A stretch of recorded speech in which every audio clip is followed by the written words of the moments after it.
Okay, mag-isa tayo ngayon ng bawang. Yan.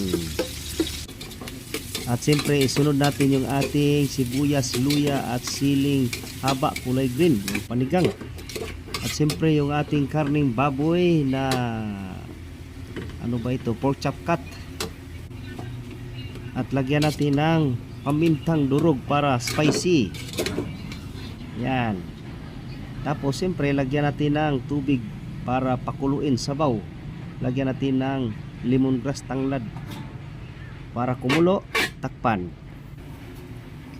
Pagkatapos ng ilang minuto, ayan, luto na yung ating karning pork chop cut.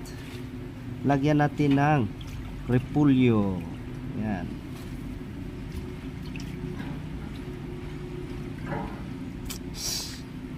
Yan. Overload yung ating repolyo. Ayan. Siyempre, anti-cholesterol yung repolyo. Makolesterol yung karne. Takpan natin. Pagkatapos ng ilang minuto, ayan, luto na yung pananghalian. Good for 5 person. 5 person lang kasi 5 person lang kami. Yan, luto ng ating pananghalian. Absent yung kusinero. Tayo muna magluto.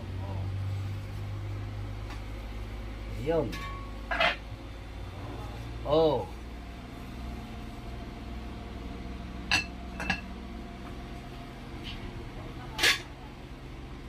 Okay.